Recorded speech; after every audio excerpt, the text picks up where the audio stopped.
Have you ever driven to your gym, proud of yourself that you finally actually made it there? You're ready to tackle your workout, only to realize the universe had other plans. The parking lot is packed, and you're thinking, okay, maybe it's not that bad inside. And you go in and you realize it's even worse. Every machine is taken, someone's scrolling on their phone on a bench that you want to use, and you see people who are working out and then just not even wiping down their equipment and leaving a sweaty mess. So it's frustrating, right? But what if I told you that frustration could actually make you a better copywriter? It sounds weird, but stay with me because I'm going to show you how to turn these everyday annoyances into high converting copy. You're listening to the High Conversion Health Marketer podcast, the show that helps you craft memorable copy and messaging that connects, captivates, and converts. I'm your host, Linda Malone. I am a certified conversion copywriter, the founder of The Copyworks, and an award-winning content writer whose copy lands my clients major contracts. My mission is to help you, the health and fitness marketer, attract your ideal customer with copy they can't resist so you can grow your business. So in today's show, let's go back to my opening story about that gym frustration. That actually is a real life situation that's happened to me more times than I care to admit. And I managed to turn those annoyances into what ended up being a viral carousel on LinkedIn that I called 7 Marketing Lessons Learned from Gym Characters.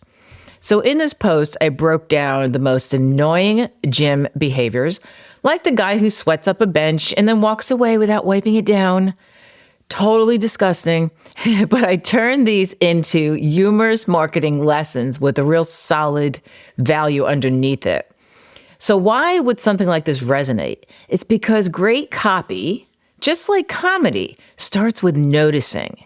It's called observational comedy. So Jerry Seinfeld built an entire career on observational humor. So his show is literally about nothing. And it works because it tapped into universal truths. You know, those everyday moments we all experience, but we rarely actually talk about. We just go about our day and try to forget about them, right? But that's the key. Catching those situations, that's the key to writing compelling copy. Because if you can capture the exact emotions, the frustrations, and the struggles that your audience feels, you don't just grab attention, you create this instant connection. So this idea, it's not just great for LinkedIn posts like the carousel I just talked about, but it's really a core copywriting technique that's part of the PAS formula: the problem, agitation, and solution. So let's break it down. So what I'm talking about with these annoyances pretty accurately fits the agitation portion of that formula. So when you use PAS, so you're presenting the problem to your audience, the agitation is where you let them understand that you really get it, you know, what they're going through. Say, for example, you're selling a nutritional supplement that's designed to boost energy. It would be pretty boring to just say, you know, feeling tired, try our supplement. I mean, no one says that really. But on the total boring end of that, like that would be, you know, just feeling tired. Well, everyone does, right? But if you really dig deeper and you start out by, and by the way, you get this great information when you talk to your customers. This is when you have them walk you through their day and you ask them questions that get these emotional responses, because as I've said a million times, you know, emotions, we make decisions based on emotions. We justify it with logic, but the emotional connection is what's going to get your customer to take action. So here's 3 examples of what you could say instead of, oh, feeling tired. You start your day feeling fine, and by 2 a.m. you catch yourself with your head on your desk, nodding off, didn't even realize it, or something to that effect. Or your to-do list is staring you down, and all you can think about is taking a nap. Or you guzzle another cup of coffee, only to crash even harder an hour later. Something like that. And again, this is the real life situations is where you get the greatest stories from your clients or your customers. So now they really feel the frustration. And that's when you hit them with solution, which would be, in this case, your energy supplement. Well, here's a way. And then you present the S part of PAS, the solution. And that's really what observational copywriting is all about. It's the more you notice, the more persuasive your writing becomes. So if you say to yourself, well, I'm just not really an observant person, or I'd rather just ignore it, there is a way to develop this skill. And it takes a little bit of practice. And this is something I actually do because I love people watching. And this is where you get the great input that I'm just talking about. So you want to keep a journal, and I don't mean like some formal journal. I have a little notebook that I carry with me. I carry it with me to the point where if I don't have it, I really feel out of sorts. Almost as bad as if I didn't have my phone. In fact, the other day I went somewhere and just tore up a piece of paper and stuffed it in my bag just in case I had an idea, because that's how often they pop up in my head. But you keep some kind of journal. You can call it a noticer journal, annoyance journal, complaint journal, whatever. And you want to jot down these little annoyances throughout your day. You spilled your coffee, or you saw somebody else spill it at a coffee shop. They reacted weird, or they caused a scene. Just make a note about that, because you never know when it's going to pop up in your copy for a post in particular, if you're writing social media posts. Is someone taking up the entire grocery aisle with their cart? I had this happen the other day, and the woman was just looking at shelves, and just her cart was right in the middle. And I just watched her because she was completely oblivious to everyone around her. Will I ever use that? Probably not, but you never know. Or you're walking and you're in a rush, you're going down a sidewalk or something, and somebody is walking in front of you and you can't get around them. So instead of just getting annoyed at these things, make a note of it, because it might be something that you can use in your copy down the road, or can relate, or it might even just spur some ideas for you. So they might seem trivial, but they could really be gold when writing copy. Another way to attune yourself more to these annoyances is you want to eavesdrop on social media. So I talk about Reddit posts because that's where people are kind of anonymous and they really say what they mean. There's no filters on there. Read through, Reddit posts on a topic that maybe your client is interested in, or your client has a solution that fits this Reddit thread. I do this a lot, because you get the unfiltered comments. And Amazon product reviews, those are getting a little bit, they're not as valuable as they once were, because a lot of people are getting paid, and you really have to be careful because there's a lot of fake reviews. But as part of the whole, it's good to just check out what people are saying.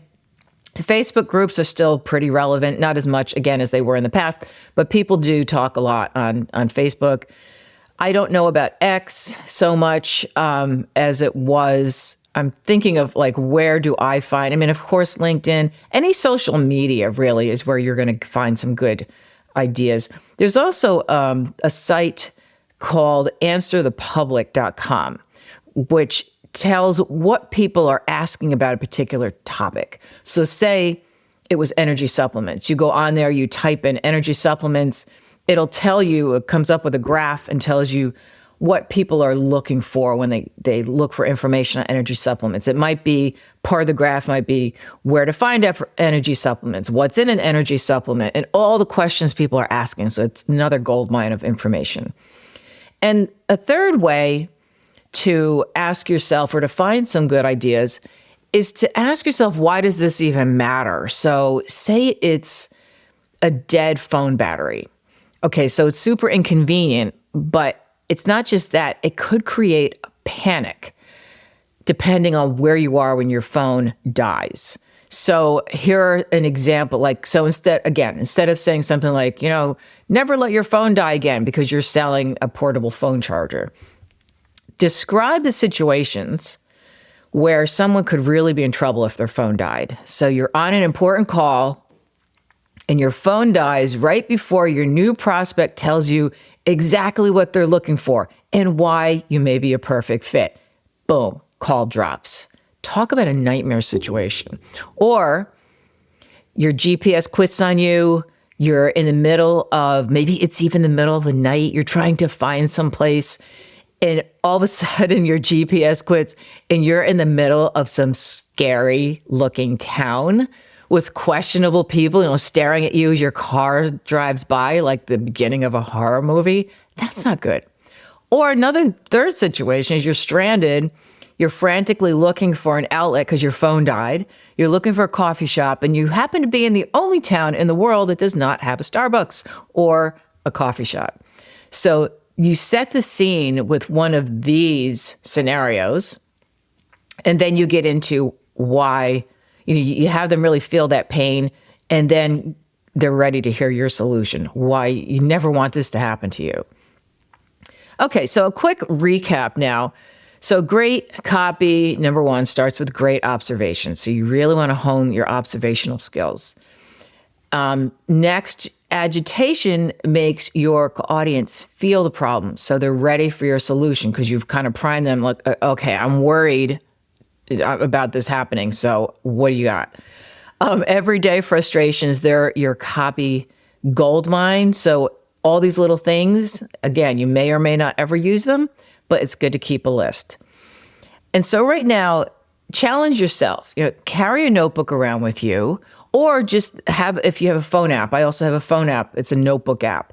And I just jot things down in that sometimes and send it to myself in an email so I don't forget to check the phone. But think about, 3 things maybe today that annoyed you, and write them down and just keep a running tab. And they don't have to maybe annoy you, but something you noticed. And then they could even be funny things or something you overheard. Just train yourself to really pick up on these little scenarios that could be something you use in copy down the road. So that's it for today. So go forth and observe and write your high conversion copy. And so that's it for this episode of the High Conversion Marketing Podcast. Be sure to leave a review and subscribe if you enjoy this episode, and be sure to share it with other people who you think may also benefit from it. Thanks for listening, and we'll see you next week.